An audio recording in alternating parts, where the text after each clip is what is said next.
You're influenced by everything, but you still have free will, so hear me out. Before you click off, let me explain.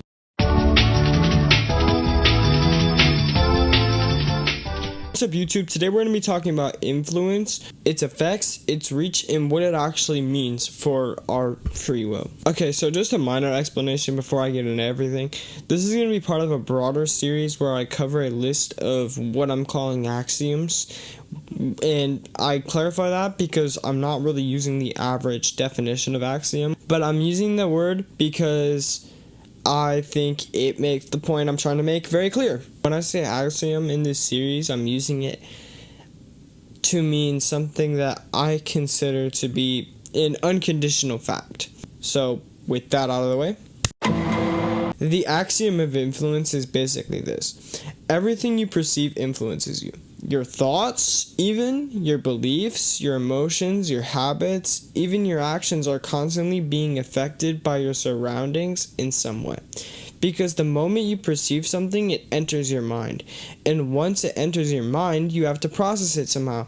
You can accept it, you can reject it, ignore it, question it, become fascinated by it, become distinguished by it, but regardless of your reaction, something happens.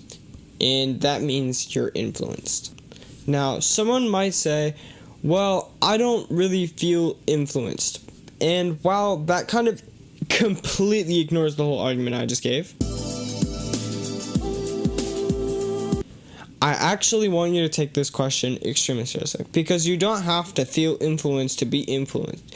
Neuroscience already gives us plenty of evidence that our environment affects the way that our brain develops and the way that we behave. But even without getting incredibly scientific, let's ask something simpler.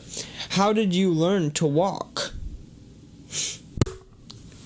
How'd you do it?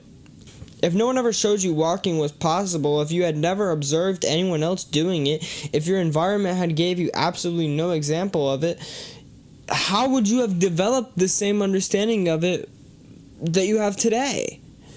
Our surroundings don't just affect what we do, they create the person capable of doing it. This creates a pretty uncomfortable implication if we're constantly being influenced by everything around us.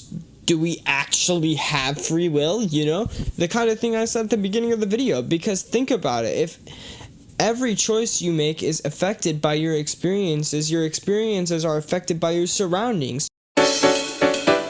Here's why I think there's a pretty big distinction here.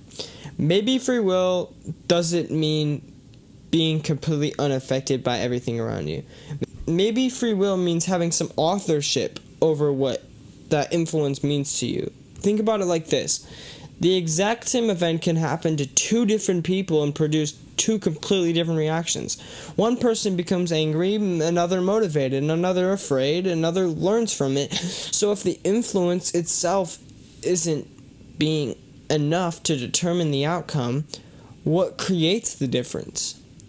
Well, the person interpreting it. And that's where I think freedom exists. We may not control everything that enters our minds, but we can influence what we do with it. We aren't the authors of every influence that reaches us, but we can become the authors of our interpretation of those influences. So what does this mean? If the axiom of influence is true, then there's a pretty simple conclusion. Choose your surroundings carefully, because your environment isn't just the place you happen to exist in.